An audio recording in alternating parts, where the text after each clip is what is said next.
Hello all and welcome to our channel Holistic Facts. So today we are going to discuss science and technology portion from current affairs of July 2019. So let's begin.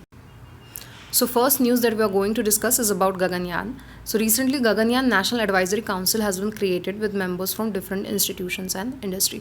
So basically obviously this is important for collaboration between all the institutions involved in accomplishment of this particular project, right? And coordination within different ministries and departments of the government. So let's see what is the background for this particular news. So, an Indian manned mission to space was first mooted in 2004. So, the idea first came in 2004, and since then, we have been working towards this and conducting various experiments that are going to help us in accomplishing this particular mission. So, in 2018, finally, this particular mission was announced, that is Gaganyaan. So, there are two countries that are also going to help us. First is Russia. So, Russian firm Glabkosmos is going to help us for training of the astronauts, as we do not have the training facilities in India itself, right? And then ISRO will also receive assistance from the French Space Agency in terms of expertise, various fields including space, medicine, astronaut health monitoring, radiation protection, and life support. Then let us see something about the Gaganyaan mission. It is a crewed orbital spacecraft which is expected to carry 3 people into space for 7 days. So, this is the basic outline here. India could potentially become the 4th country after USSR, US, and China. So, erstwhile USSR was the first one to send a mission. So, the name of the astronaut was Yuri Gagarin, who first went to space. Okay.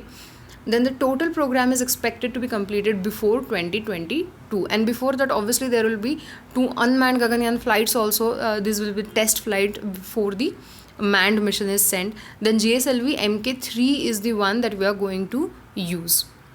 Alright, to launch Gaganyaan, because it has a higher payload capacity. Then the spacecraft is expected to be placed in low Earth orbit of 300 to 400 kilometers. This is important. See, these kind of questions can be asked. UPSC can ask you that whether it is high Earth orbit or lower Earth orbit. So this is low Earth orbit. Then it is going to be smaller in size than Russian Soyuz or Chinese or NASA's planned Orion spacecraft also. So it will be hopefully more efficient.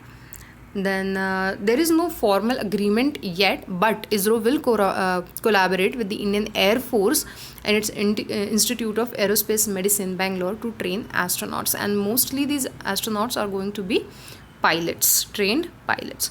So, what is the importance of Gaganyaan for us? So, first, soft diplomacy when it comes to geopolitics. India will have a upper hand if we become only the 4th country to send a manned mission in space. Then other than that, there will be enhancement of science and technology levels in the country. For example, whenever we talk about International Space Station or sending people in space, so the kind of studies that are carried out are microgravity platform in space for conducting experiments and test bed for future technologies. We are always thinking ahead, right? What is beyond Earth? So India will finally enter into that realm with a manned mission. Then involvement of multiple agencies will be there, so there will be collaboration, coordination, and which will enhance the reputation of all these institutions. Then there will be obviously contribution to economy. It will be inspiring for youth. Development of technology for social benefits also can be here, such as medicine, agriculture, industrial safety, pollution, waste management, water and food resource management, etc., with all the experiments that will be carried out. Then most importantly, yes, we saw is space diplomacy or soft power of India will increase in this. But obviously there are certain challenges also for this program. Firstly, training of astronauts, but for this we have seen that Russian agency is going to help us. Then large investments are needed. It is a little costly and we are going to need to have huge investments here. Then in biosciences, ISRO has perfected the engineering aspect of the mission, but bioscience is a new field for us, and that is why we need coordination and collaboration with other institutes also.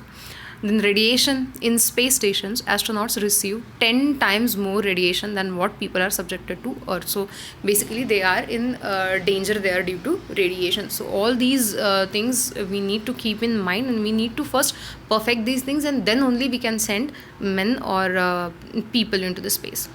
Then technical challenges will be obviously gravity field. So see, basically transitioning from one gravity field to another is tricky, and for that only we give training to astronauts, okay, and we do not have those training facilities, so we are going to have to be dependent on others. Then obviously there it is a hostile environment and space for humans to be there. Then most importantly, human blood starts boiling if there is no pressure, and in space we know there is no pressure. So whenever we are sending certain mission, we have to maintain quite significant pressure or particular pressure inside of the spacecraft. So why does human blood start boiling if there is no pressure? So always keep in mind, a liquid starts boiling whenever its pressure is more than its surrounding. So obviously the blood pressure is going to be higher than the surrounding if there is no pressure in the surrounding, right? So then the blood starts boiling. Then we need to upgrade GSLV Mk3. We need to increase its payload capacity much more if we want to send humans and cargo. And then we need to have precision in technology. Basically we need to perfect the technology before we try. So these are basic challenges which any mission actually faces, and I'm sure we are going to overcome them. So the next news is about Chandrayaan 2. We know that the Chandrayaan 2 mission has already been launched, and we also know unfortunately that entire goals of the mission were not accomplished. So we are not going to go into many details of the Chandrayaan 2, like minute details we are not going to see. Let's take a comprehensive look. So it was a completely indigenous mission, and it was India's second lunar exploration mission. So in first lunar exploration mission, we had not sent any lander, but most importantly in this mission we had sent a lander. Okay, so there were 3 components. There was an orbiter, then there was a lander called Vikram, and then there was a rover called Pragyan. So lander was gonna land on the south pole of the moon. So these details are important, okay. It was going to be a soft landing and not a crash landing, but unfortunately it crash landed, okay, and that is why we lost the signals. But it was going to be a soft landing, and the lander named Vikram and rover named Pragyan. Keep these things in mind, these are very important. Then we have to see here now about Chandrayaan 1 also, right? So Chandrayaan 1 was launched by India using PSLV C-11. Its primary objective was to prepare 3-dimensional atlas of both near and far side of the moon and map it chemical, mineralogical and photogeologically. Okay, so what were the findings? So in Chandrayaan 1 we detected presence of water molecules on the surface of moon. Then magma ocean hypothesis was confirmed, which says that moon was once completely in molten state. Then there's spinel rich rocks present on moon. Spinel is a mineral, okay, so we need not to go into that detail. And X-ray signals were also detected, and those signals indicated presence of magnesium, aluminium, silicon and calcium on lunar surface, which we also have on Earth's surface in abundance, okay. So what were the objectives of Chandrayaan 2 now? See, first we saw about Chandrayaan 1. So obviously there are going to be different and advanced objectives. So it was to demonstrate the ability to soft land on lunar surface and operate a robotic rover on the surface, which is a big task. All right. And then obviously there were other scientific objectives of Chandrayaan 2. See, moon provides best linkage to Earth's early history. So if we understand the physiology of moon, geochemical nature of the elements, we can understand the formation of Earth and moon. So that is just the basic thing around there. So we need not to go into the details of whatever the payloads etc. were, okay. So these are a few things that you need to understand, and that is it. So the next news that we are going to see is about DNA technology use and application regulation bill. So remember, firstly, this was a bill that was introduced in Lok Sabha, okay, and this bill actually talks about when it is okay or when it is required and allowed to take DNA samples in case of any investigation and then match it with other person, okay, or how you retain the data of particular person and how you use that data, or in what offenses it is necessary to take consent of the person for the data and all, okay. So testing was allowed in the respect of matters listed in the schedule of the bill. Offences under Indian Penal Code 1860 for civil matters such as paternity suits, for matters related to establishment of individual identity. And then there were talks about consent, right? So if the offence carries a punishment of up to 7 years or more than 7 years of imprisonment or death, their consent is not required, because the crime is of high level, so you just take the samples and you match them. But if they are less than that, then you require consent. Then if the person is a victim from which you want sample, that person is victim or relative of missing person or the minor or disabled person, then there is requirement of written consent of such victim or relative or parent or the guardian. But when it comes to offender, you need not take consent if the offense carries more than 7 years of sentence. And then DNA data bank is going to be there where you store the data, but then also the bill provides for removal of DNA profiles if the person is acquitted, etc., right? Or if the court order is given, if the police report is filed for such removal, etc. You need not go into detail. Then establishment of DNA regulatory board is going to be there. This is important. Secretary of Department of Biotechnology will be ex officio chairperson of the board. Then there is going to be penalties for various offences, including disclosure of DNA information or using DNA samples without authorization. But then there are concerns about this particular bill. Obviously, not all aspects are covered over here. Okay, so DNA. What are the concerns? Limited scope of this bill. The DNA profile, as it shall be only used for the purpose of identification of person in criminal cases and no other purpose such as medical research. We need to make sure this. Without consent, you cannot use the particular data. Okay. And then in sensitive civil matters, it does not spell out about the consent, so that's a loophole there. It is not foolproof. The DNA technology is going to be stored there and you cannot make sure who is using and who is not.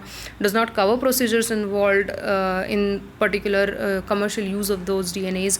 Does not state that DNA information related to civil matters will be stored or not. So in case of criminal matters, obviously it will be stored, but what if it is a civil matter, it is only a paternity test, then what? Then not all DNAs can be matched here, okay. See, this should be there and this is not mentioned particularly well. If the person is not an offender, suspect or under trial, his or her DNA cannot be matched. Then there is no improvement in conviction rate. Over the last 25 years, most countries have adopted DNA fingerprinting, meaning matching the DNAs with the blood sample you get on the spot of crime or in a paternity state, etc. case, etc. But most of the countries that have adopted DNA technology for that, they have shown no improvement in the conviction rates. But still there is going to be certain significance here. It creates a framework for oversight of law enforcement authorities and regulation of rapidly expanding industries. And basically, most importantly, rather than going into the details of these three, when it comes to habitual offenders, right, if we have particular data properly saved, we also know that face recognition data is also going to be a thing now. NCRB is working upon that. So along with that, if we have DNA fingerprinting data also for recognizing habitual offenders will be very easy, tracking them will be very easy, and bringing justice to them will be very easy. So basically, another thing question that arises here is, what is DNA? So DNA stands for deoxyribonucleic acid, and it is the hereditary material in human beings. That is, it is what defines us. So here, most important thing you need to remember is that each cell in our body carries 23 pairs of chromosome. Okay, remember, 23 pairs of chromosome, that means total 46 strands of DNA. And the composition of DNA has mainly 4 bases: adenine, guanine, cytosine and thymine. So that is all you need to remember here, okay. And DNA is double stranded, and it is the hereditary material that is found in our cells. Then next news is about biological research data. So this particular draft document talks about the storage of biological data, its access and sharing policy of India. So the issue here is that using public funds in many institutions, a huge amount of data is generated, right?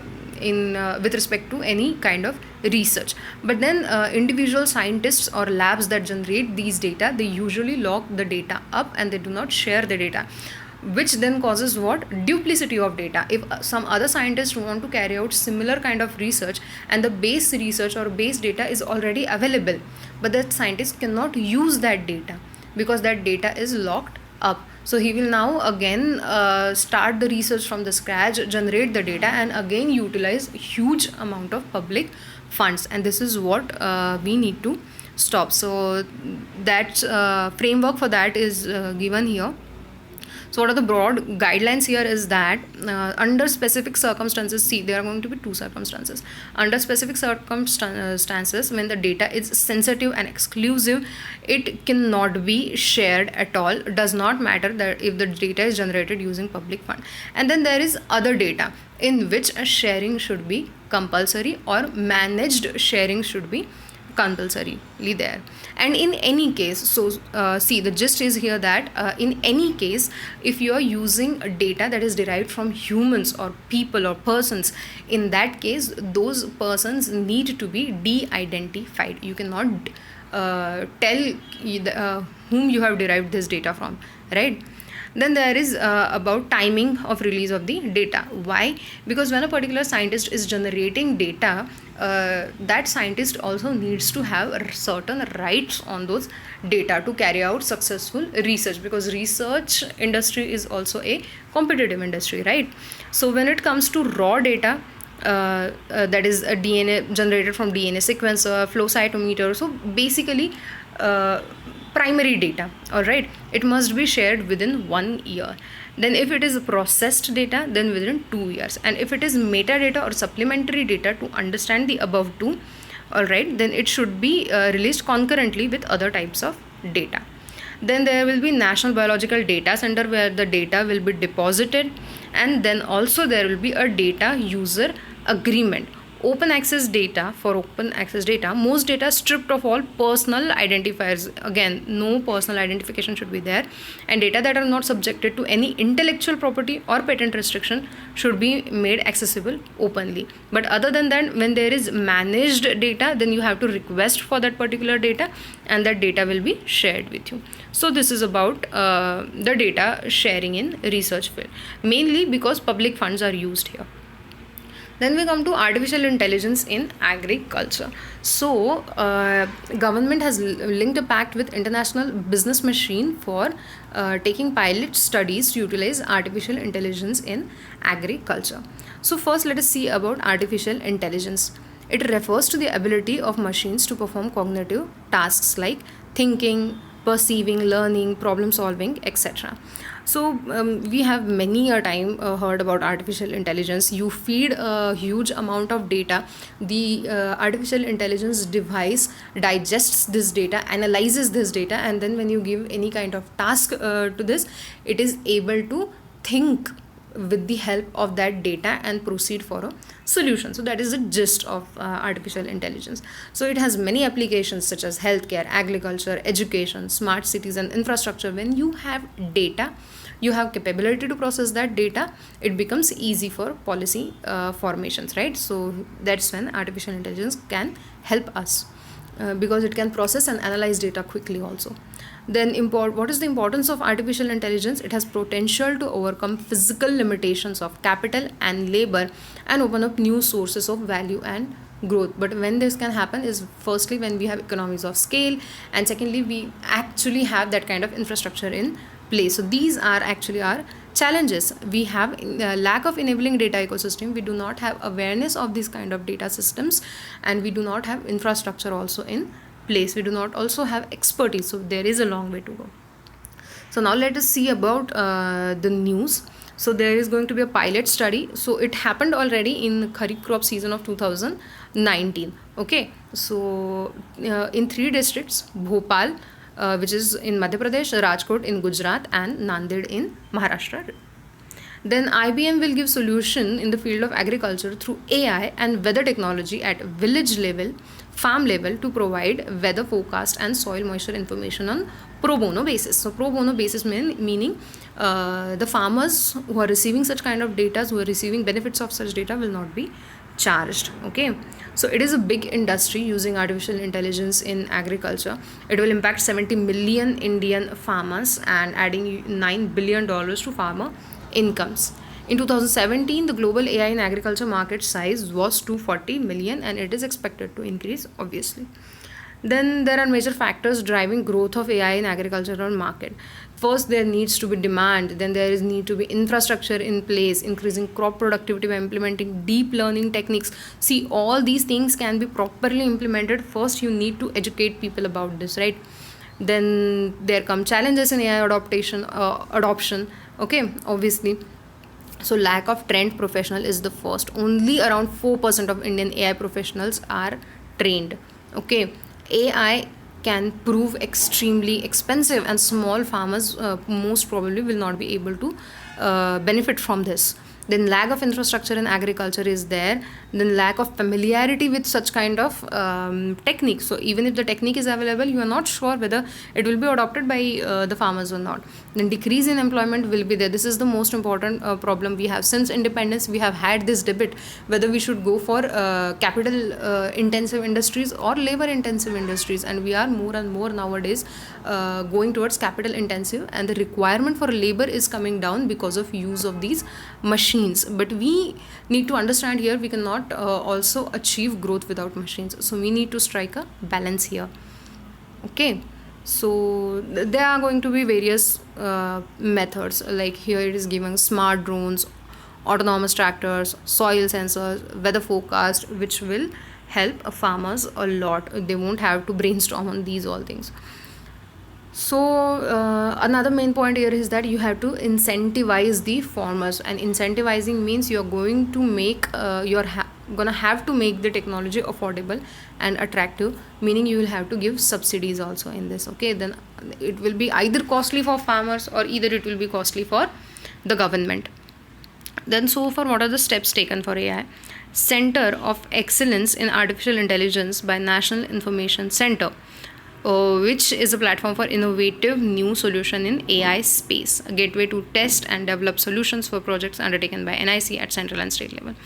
Then a statement of intent has been signed between Niti Aayog and IBM for development of precision agriculture, that come under that only. Then there are various schemes also, such as Pradhan Mantri Fasal Bima Yojana. Then Microsoft India is using AI sensors to make farming and healthcare smart. So the investments have already started. Let's see what happens. So then we come to innovation ecosystem. Okay, why this particular thing is in news? Recently, India has improved its ranking in Global Innovation Index. See, this index is very, very important. It remains in news for a long time. Okay, so India has improved the ranking by 5 places to 52nd in 2019 from 57th position last year, meaning in 2018.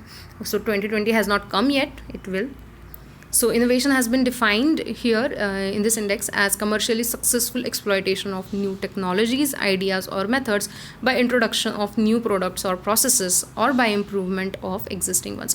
So you need to learn or mug up these kind of definitions for your mains. Okay, so most importantly, who releases this index? So that's WIPO, that is World Intellectual Property Organization, with top business universities such as Cornell, INSEAD, etc. So even if you remember WIPO and INSEAD, that is enough.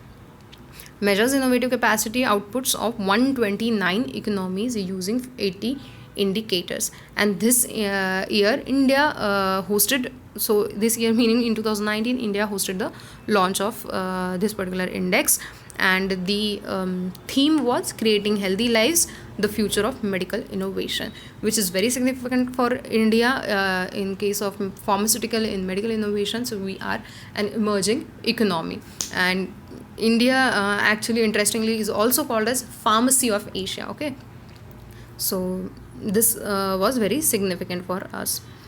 So let us see what are India's position with regard to innovation in different indicators. So what are our strengths? We have many science and engineering graduates. We have high capital formation capacity also. Then ease of protecting minority investors. India is seventh largest patent filing office in the world. High ICT services exports and large creative goods exports. These are our strengths. But then obviously there are weaknesses, and most importantly weaknesses are related to cost. India's R&D expenditure has remained stagnant at 0.6 to 0.7% of GDP over the past 2 decades, which is abysmal if we are to be an developed country, or if we are to be a developed country in this particular area. 0.6% is abysmal. Then slowdown in business sentiments, inadequate regulatory environment. There are not enough policies in place to manage all these things. You cannot just let these things be unmanaged. The private sectors, the government sectors, they all need to be regulated. There is obviously issue with the education, and most importantly there's disconnect between teaching and research enterprises. Theoretical knowledge, if you ask, India has abundance of it, but we need applicability of the knowledge. Okay, so there comes research enterprise knowledge also. So lack of firms offering formal training and difficulty in getting credit for research and innovation. These were the weaknesses. Then what are the steps that are taken so far? So there are different schemes. We are not going to go into the details of the scheme right now. You just need to remember certain names, such as Ramanujan Fellowship Scheme, Innovation in Science, Pursuit for Inspired Research, then the Ramalinga Swamy Re-Entry Fellowship, then Vajra and Kiran, etc. Then there is Atal Innovation Mission. So this is the recent most. So we need to understand this. Plus, because of Niti Aayog, we need to keep this in mind. So in Atal Innovation Mission, there is going to be a component of self-employment and talent utilization, SETU. So this will be a techno-financial incubation and facilitation program to support all aspects of startup businesses and other self-employment activities. So self-employment and entrepreneurship now we are going to focus most on. Then there are different innovation challenges that are taken every year to promote competition. Then the India Innovation Growth Program is there. It is a unique tripartite initiative of Department of Science and Technology, Government of India and Lockheed Martin Tata Trust. So there are these various steps that are taken. For mains examination, you can just read all these. For prelims, not so important to know each and every name that is given here. But see, this is an interesting one. In collaboration with WIPO, the first India Innovation Index was launched in 2018. So in 2019 also again this index was launched. So in this, what is going to happen? We know we had established Niti Aayog for promotion of cooperative as well as competitive federalism. So here comes the competitive part. Here we are going to rank various states with respect to their innovation capacities, right? So when it comes to bigger states, Karnataka was the most innovative states, followed by other top 10 were Telangana, Tamil Nadu, Haryana, Maharashtra, Uttar Pradesh, West Bengal, Kerala, Andhra Pradesh and Gujarat. They were among top 10. And if we come to union territories, Delhi was on the topmost. And if we see small hilly northeastern states, then Sikkim was on the top. So we need to remember this. Okay. Then what are the challenges faced by innovation ecosystem in India? We saw the weaknesses also. Now we need to see what are the challenges. Why are we not coming on top? So firstly, our policy has always been, actually we cannot say this is the policy, but the practice that has been is copy the best practices and not create the next practices. And this is going on for so long. Original research is lacking. Then we do not have quality of STEM talent pool, that is science and technology, engineering and mathematics talent pool. We do not have it much. It's the number of students opting for these is very low. Then comparison with other countries, even though India is within touching distance of breaking into top 50, but that is not enough, because if we see our neighbor, for example China, is already so much ahead. China filed 53,000 almost patents application with WIPO in 2018 versus India only 2,000. So in way forward, obviously what are the things that are going to come? We need to we need to implement all the yojanas or schemes that are already there. Then we need to come up with innovative and competitive solutions over here. Okay. and we need to increase the expenditure in R&D, and we need to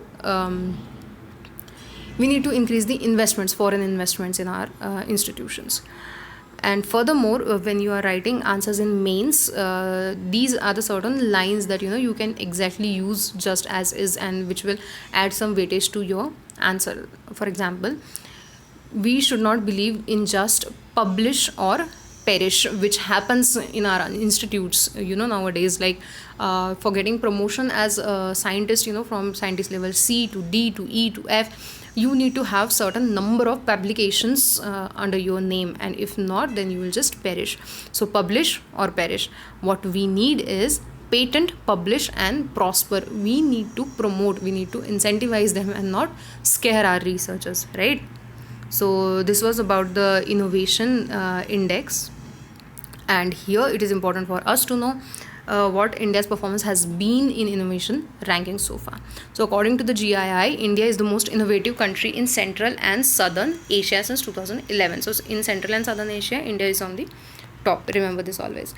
Then on the quality of its innovation, namely the quality of scientific publication of universities and patent families, India ranks second as middle income economy worldwide. And what is first? First is Georgia. But when it comes to middle income economies worldwide, keep that in mind. Okay.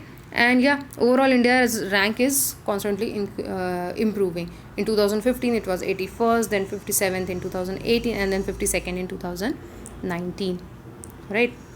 So last news of this issue we are going to see is use of antibiotics in animal food. So actually we have already covered this news in our prelims primes video. I'll put the link in the end of the video. Okay, you can go and see this particular news there only. But to give you a gist, the antibiotics, that is colistin, is actually used quite rampantly in our poultry industry or in our animal industry to promote growth or to cure some minor infections, etc.